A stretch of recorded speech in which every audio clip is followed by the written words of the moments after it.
अरे बहू रानी तो सारा सारा दिन कमरे में बंद रहती है, कोई काम भी नहीं। मैं तो बोर हो जाती हूँ, क्या करूँ।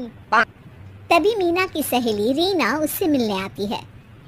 अरे मेरे घर का भी यही हाल है, बेटा ऑफिस और बहू कमरे में बंद, समय काटे नहीं कटता। लेकिन अब सच मानो तो वक्त ही नहीं है कि वक्त से रोटी भी खा लूं। अरे बहन, मुझे भी बता दे कौन सा जादू चलाया है। मैं भी अब जिंदगी के बचे कुचे दिन आराम से काट लूं। दीवारें देख देख कर तो बोर हो गई हूँ मैं। रीना मीना को एक स्मार्टफोन देती है। ये ले, ये है वो छड़ी जो जादू करती है। इसमें मैंने तेरा फेसबुक अकाउंट भी बनाया है, एंजल प्रिया के नाम से। बस अब यहाँ दोस्त बना और सबसे बातें कर। सास को पहले तो उतना समझ नहीं आता है, लेकिन धीरे धीरे वो उसकी आदत डाल लेती है। माँ जी जल्दी से खाना खा लीजिए, मुझे थोड़ा काम है। अरे तू जा, मैं खा लूंगी, अभी वक्त नहीं है। और सासू माँ मोबाइल में मुंह गड़ाए जवाब दे देती है। बहू समझ ही नहीं पाती और वहाँ से कमरे में चली जाती है। अचानक सास को किसी प्यारी पिंकी की फ्रेंड रिक्वेस्ट आती है। अरे वाह, ये तो कोई प्यारी सी लड़की लगती है, बात करती हूँ। सास फ्रेंड रिक्वेस्ट अपनाकर बात करने लगती है। अब क्या था, सास सारा दिन उस सहेली से बात करती, अपनी कहती उसकी सुनती। एक दिन सास फोन पर ही सरगड़ाए। अरे बहू, जरा मंदिर के लिए थाली सजा दे, आज कीर्तन है। बहू फोन पर किसी को मैसेज टाइप करते कहती है। माँ जी क्या है, अब मुझे क्या पता कि आपको कौन कौन से भगवान की पूजा करनी होती है। तभी सास के पास कोई मैसेज आता है। अच्छा अच्छा ठीक है, रहने दे, मैं ही कर लूंगी।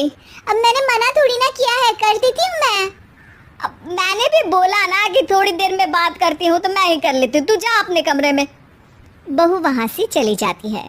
सास मंदिर पहुँचती है और मंदिर की सीढ़ियों पर बैठकर सास फोन पर लिखती है। अरे मेरी बहू सारा दिन अपने कमरे में बैठी रहती है। वहाँ से रिप्लाई आता है।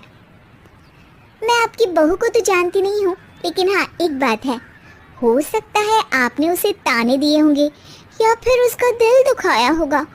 ऐसा करने पर बहुओं का मन ससुराल से हट जाता है। याद रखिए, बहू और बेटी में फर्क होता है। सास घर जाती है और बहू से बड़े ही प्यार से बात करती है, उसके लिए खाना बनाती है, उसे गिफ्ट में साड़ी भी देती है। जिसके बाद अगले दिन, माँ जी चलिए, आज मैं भी आपके साथ मंदिर चलती हूँ, आते वक्त भोले भैया के गोलगप्पे खा कर आएंगे। अरे हाँ बहू, ये तो अच्छा है, चलो।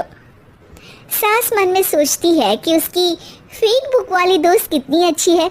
उसके समझाने से उसे उसकी बहू वापस मिल गई।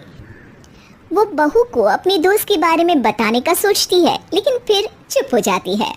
बहू फोन पर टाइप करती है। मेरी सास मुझे नौकरानी समझती है, एक गिलास पानी तक खुद नहीं लेती। मन तो करता है कि बोल दूं, मैं बहू हूँ, कोई नौकरानी नहीं। वहाँ से रिप्लाई आता है। देखो, तुम्हारी सास को तो मैं भी नहीं जानती, लेकिन वो बुजुर्ग होंगी। पूरा जीवन उन्होंने घर गृहस्थी चूल्हा चौका में निकाल दिया। और फिर तुम ये भी मत भूलो कि जिस पति पर तुमको इतना गर्व है, उसे भी शिक्षा उन्होंने ही दी है। तो जिसने तुम्हें इतना दिया, क्या तुम उनकी थोड़ी सी सेवा नहीं कर सकती?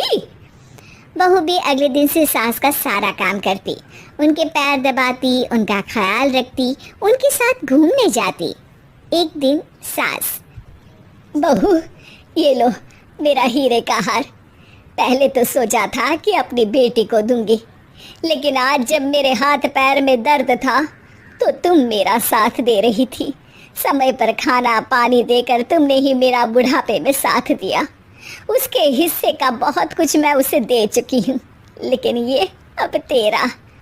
बहू तो ये देखकर खुशी से उछल ही जाती है। वो सास को गले लगाकर कहती है, माँ जी आज सच में बहुत अच्छी है। भला हो उस एंजल प्रिया का जिसने मुझे आपसे वापस मिलवा दिया, वरना मैं तो हमेशा आपको गलत ही समझती। मैं तो सोचती थी काश वो एंजल प्रिया मेरी सास होती। क्या नाम लिया बहू? एंजल प्रिया तेरी फेसबुक फ्रेंड है? हाँ माँ जी, वो बहुत अच्छी है। उन्होंने ही मुझे बताया कि सास की कीमत क्या होती है। अरे बहू, कहीं तू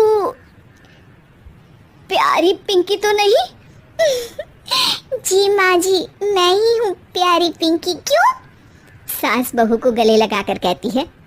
मैं भी यही सोचती थी कि काश प्यारी पिंकी मेरी बहू होती। शुक्रिया बहू। सासू माँ, शुक्रिया तो हम दोनों को फेसबुक और सोशल मीडिया का करना चाहिए, जिसने हम दोनों को एक दूसरे से दिल से मिला दिया। अब तक दोनों को समझ आ गया था कि जो खुशी वो बाहर ढूंढ रहे थे, सच में तो वो उनके घर में ही थी।